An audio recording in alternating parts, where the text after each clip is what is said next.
I got the area somewhat straightened up. The purpose of it is just to fit this door in this room.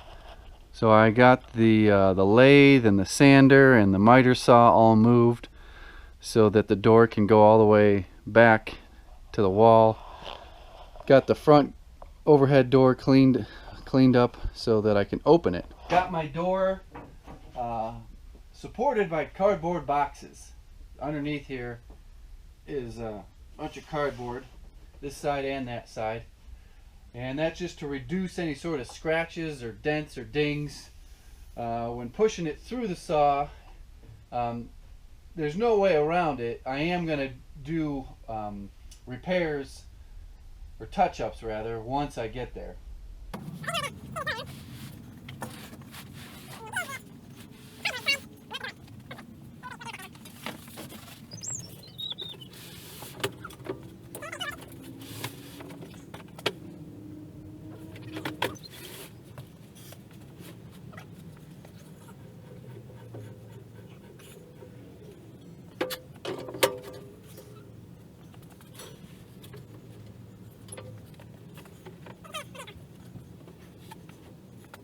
Forgot to hit the record button, but I got the first side through, and I'm set up, spun around to do the second side, and I'll make sure I record that. It went through pretty good. There was a little wobble in there, but I think it'll be all right. I can maybe sand it out once I get it to the other room. I kicked on these fans here because, man, dust was flying everywhere. But my the MERV 3 filters are pretty much full. Like this one right here, I mean, it looks like there's moss growing off it. It's captured so much dust over the last month. It's a dust mask. Drawing a blank. Probably yeah. There we go. Oh, 6 banner.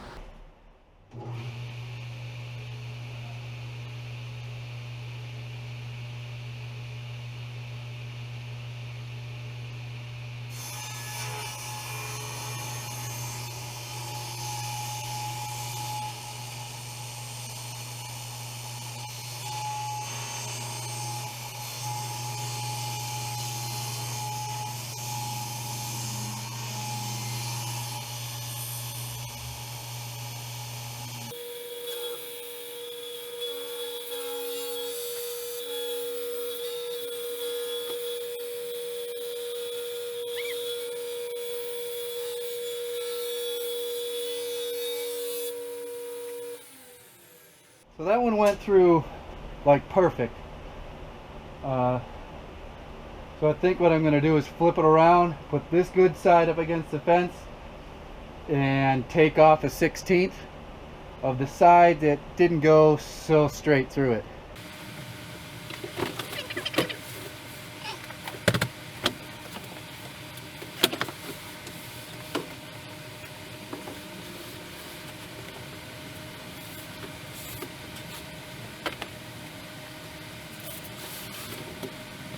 Alright, it's all set up to take just a little bit off. Hopefully it comes along like, hopefully I get the results like I did on the last pass.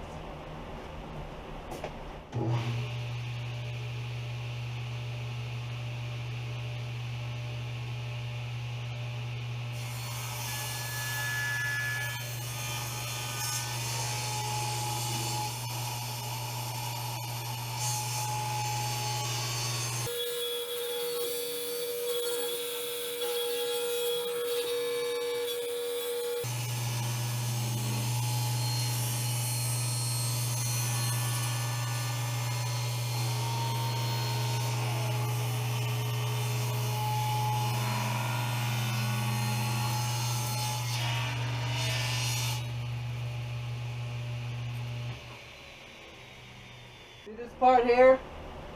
This was my little dip in my first cut. I'm in the, I guess you'd call this my paint room.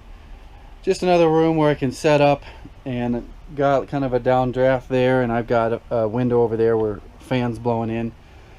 And this is my cut.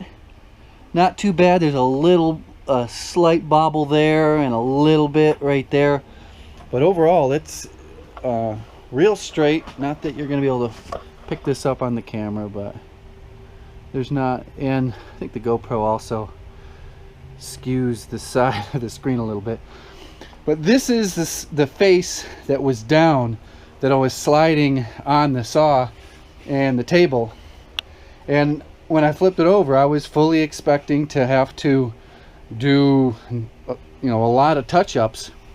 But as I'm looking at this, I just have to blow some dust off of it.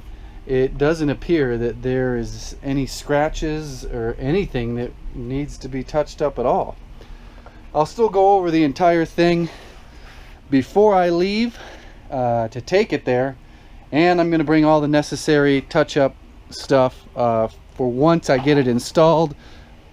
It's a very good chance that I'm going to ding it or something like that, carrying it from my trailer to the house. So right now I'm going to get out that wire wheel thing and do the edges, stain the edges, lacquer the edges.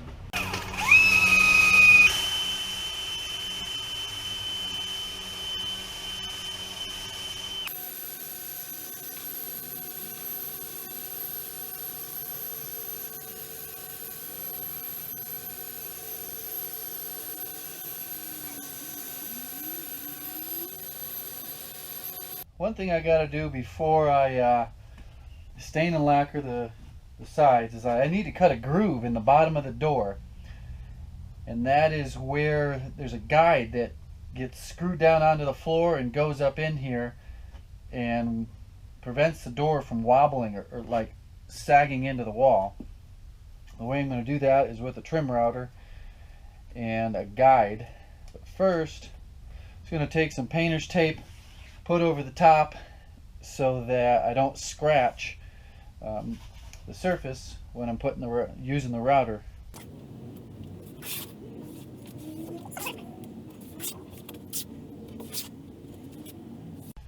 This is my new trim router. I've got a really nice Porter cable with the guide and a whole bunch of other attachments, but I lost the collet. And it's my mistake that I have not tracked down a replacement collet. So I went out and bought this thing last night, and from all I can tell, this is a pretty darn good little trim router here. I chose this over the DeWalt because this comes with the attachment, and it also comes with a nice case. The DeWalt just comes with a bare tool, just the router and like a clear plastic thing with no case and no guide. I'm going to do a light pass, and I can just quick set the depth loosely, and there's also a fine tuning of the depth right there.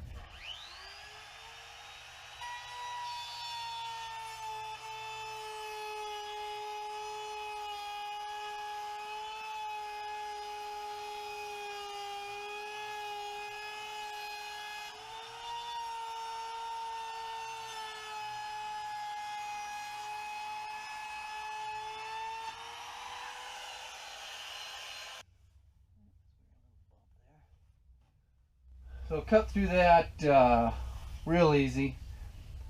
I'm going to increase my depth a little bit, make another pass.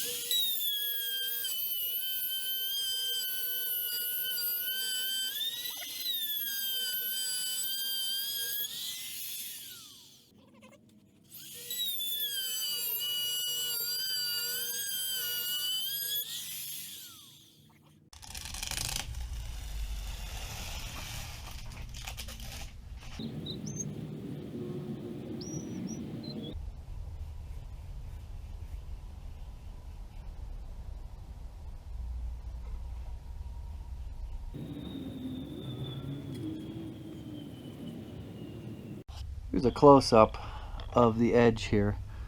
The lighting isn't the greatest, but that glue joint is so tight that it really looks like one solid piece of wood the whole way down. Right here you can definitely tell that this is separate from these because of that upsweeping pattern. Now I'm getting ready to make my my rail system, the header board and the rail. This is a 44.5-inch door, and this is a 96-inch rail. So I'm going to take up 89 inches of this space here.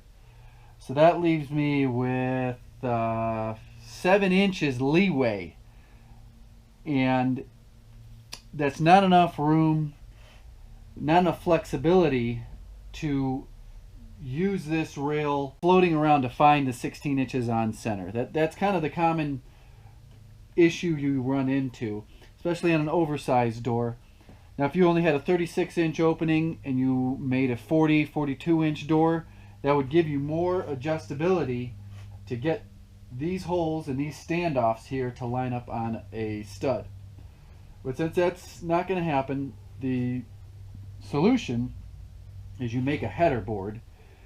So what I'll pre-do is bolt this rail. Of course I don't have this lined up, but this rail will get bolted through this standoff and into this header. Now what I'll do is, since this edge here has to get put at the edge of the door so that we have like a 2-inch coverage, then I got my markings of, this will be where the header of the door is, not this header but the actual header in the framing. So I got flexibility on the right side. On the left side, what I'll have to do is find the studs in the wall and lag this into the stud here, the stud maybe here, wherever it falls. I'll be lagging the board to the stud and not the rail through the offset into the stud. So I've got this room to work with up here to put these lag bolts wherever they need to go. First, I'm going to run this through the planer, both sides. I got the most perfectly straight 2x6 I could find.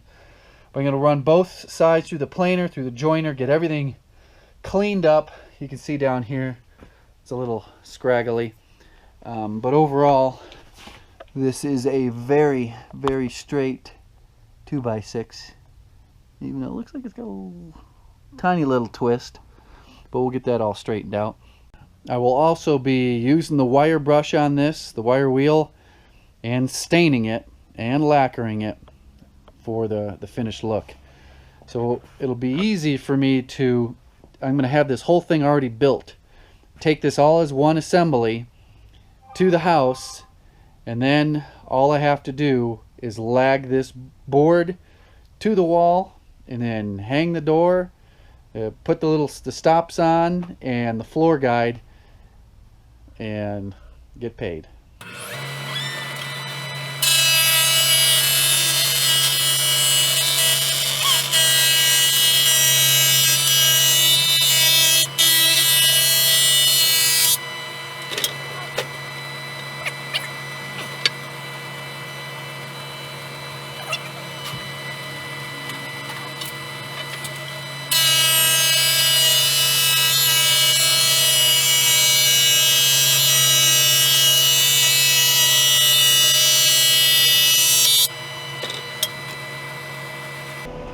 I don't have much experience. I mean, it's taking it off, it seems flat. Do you guys see these little weird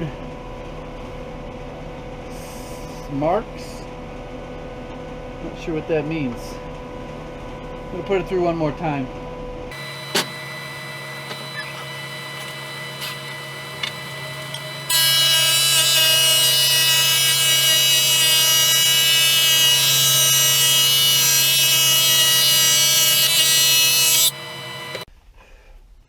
So typically the next step in this is, once you have a jointed edge that's flat, you run this side on the bottom through your thickness planer. This is not going into a woodworking project. This is going to be over 8 feet high in the air. I'm just going to use the joiner for all sides just to kind of clean things up. So I'm going to flip it over, run it through a few passes, run the edges through a few passages, whatever. And then I'm going to go to town on it with the wire wheel. So that's just to let you know that typically you would go to the planer and you would then do one side and then run that side through the table saw to get a perfect 90-degree angles on every one. This application, we don't need 90-degree angles at all, so we're just trying to keep things, this puts a nice pile of dust there. The thickness planer, even though it does have a shroud and a port, I don't have anything that sucks on it, so it throws a ton of sawdust everywhere. So we're going to stick to just making a nice neat pile right down underneath the joiner. We're getting our thickness down to just about where I want it. I really like having the right tools for the job. This board no longer looks like a 2x6.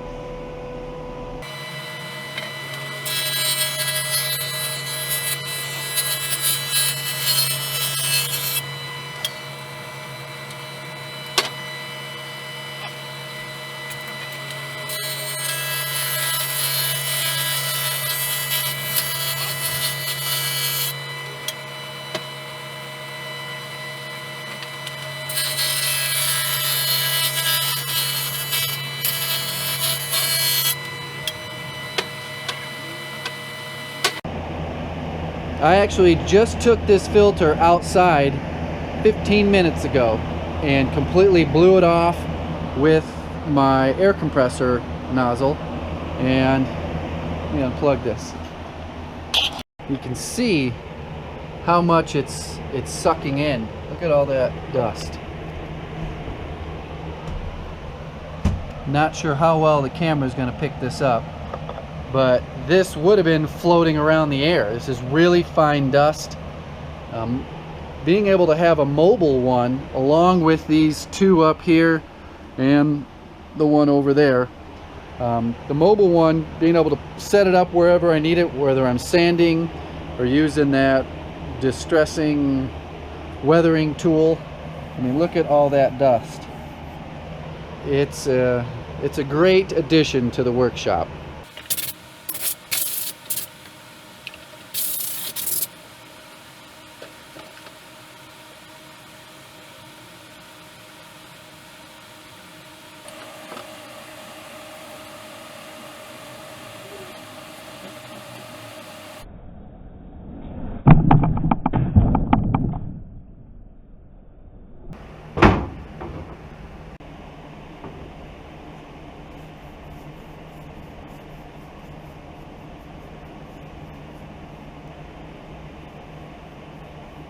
Well, I got started without you again. So this is what the header board looks like with the rail and spacers installed. Still haven't lacquered this, it's still drying, but I wanted to get all my drilling and everything out of the way before I go through the finishing process. Right now I'm just gonna pull this off and flip this over and use the Forstner bit to drill a pocket in behind here for a washer and a nut. So they'll get a washer and a nylon nut that recesses into a little pocket that's in here. Once I get this on, I'll flip around and show you.